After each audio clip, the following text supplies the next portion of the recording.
చెప్పు. శ్రీ గురుపేరమా. నా పేరు రామతి సీతాలక్ష్మి. లక్ష్మీనగర్ నాగారం హైదరాబాద్లో ఉంటున్నాం. ఇది ఆవకాయల సీజన్ కాబట్టి ఆవకాయ విశేషాలు మాట్లాడుకుందాం. ఇది మామిడికాయలు ఇలా కొట్టుకోవాలి.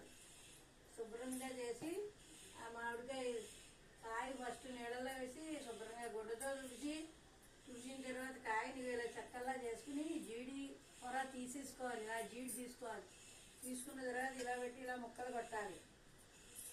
ఇలా ముక్కలు కొట్టుకుని చిన్న ముక్కలు చేయాలి. ఇలా కొట్టుకోవాలి, జాగ్రత్తగా కొట్టాలి. దీన్ని ఇలా కొట్టి ఇలా ముక్కలు చేసి మళ్ళీ ఇలా వేసుకోవాలి. దీన్ని మరకత్తి పీట అంటారు. దీన్ని మరకత్తి పీట.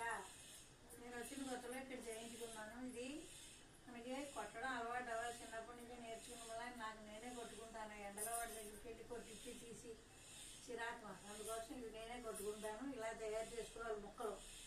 ఈ ముక్కలన్నీ తయారు చేసుకుని ఆ తర్వాత కారం కొనుక్కుని ఇప్పుడు ఆడించుకోవాలి. ఇది వరకు కొట్టించుకుని వాళ్ళు రోకలతో ఇలా ఇలా కొట్టేవారు. ఇప్పుడు రోకలు లేవు, ఒళ్ళు లేవు, ఇల్లు లేవు. ఆ కొన్నదే ఏస్ బ్రాండ్ కానీ ఏదో ఒకటి ఏ కారం బాగుంటే అది కొనుక్కోవాలి. ఇప్పుడు ఏస్ బ్రాండ్ కూడా లేదు. ఈ ఏడాది ఏది ఉంటే అది కొనుక్కుని ఆవా, ఉప్పు, కారం, నువ్వుల నూనె ఏస్ బ్రాండ్ కానీ అంబటి వాళ్ళు కానీ ఏదైనా నువ్వుల నూనె పోస్తే ఆవకాయ గట్టిగా బాగుంటుంది. కొనుక్కోవాలి. ఈ 3 గుండలు కలిపి ఒకసారిలో ఒక కొలుచు పోసుకోవాలి. ఒక గిన్నె ఆవ తీసుకుంటే గిన్నె కారం, ఓ గిన్నె ఉప్పు 3 కలిపి ఒక దానిలో వేసుకోవాలి. మెంతులు వేయాలి, ఇంత పసుపు వేయాలి. అప్పుడు ఇది బాగా గుండని గుచ్చెత్తుకోవాలి. గుచ్చెత్తుకున్న తర్వాత ఆ గుండ ఎంత అయిందో చూసుకోవాలి. ఒక గిన్నె కొలెట్టుకుని గిన్నె గుండకి గిన్నెన్నర ముక్కలు కొల. ఎక్కడికి వెళ్ళక్కర్లేదు, ఏడాది ఉంటుంది.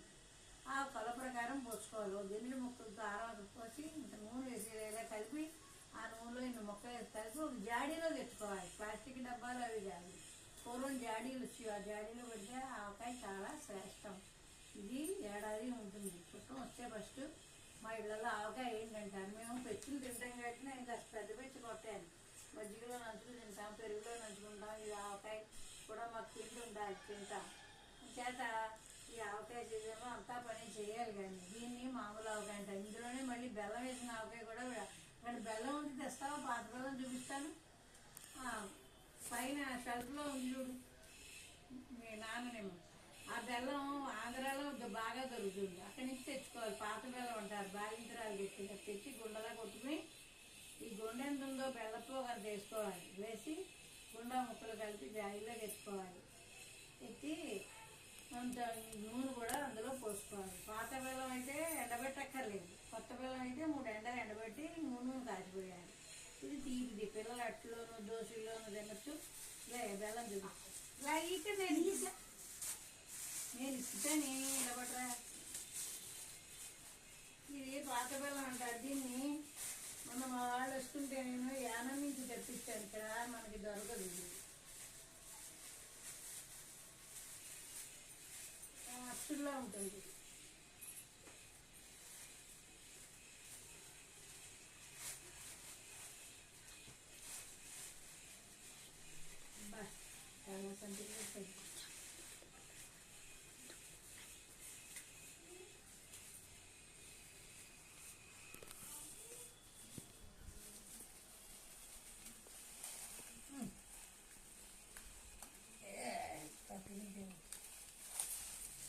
ఇలా ఉంటుంది. ఇది పాత బెల్లం అంటారు. ఇది పేరే పాత బెల్లం అన్నాడు. ఇది అచ్చుల్లో ఉంటుంది, చాలా బాగుంటుంది. ఇది బాలింతరాలు అప్పుడు వేస్తే నడుము గట్టి ఉంటుందని బాలింతరాలు పెడతారు. ఇప్పుడు వాళ్ళకి తెలియదు. ఇది అటువైపు నుంచి తెప్పించాను, యానం నుంచి. ఇది వేసుకుంటే తీపావకాయ కూడా మనం చేసుకోవచ్చు. ఇది ఆవకాయ. ఇల్లు 3 రకాలు ఉన్నాయి. మాకైతే ఒకటి పెట్టి మెంతికాయ అవన్నీ కూడా అందరికి పూర్వం పెట్టేవాళ్ళం. ఇప్పుడు ఓపిక లేక పెట్టడం లేదు. స్వస్తి.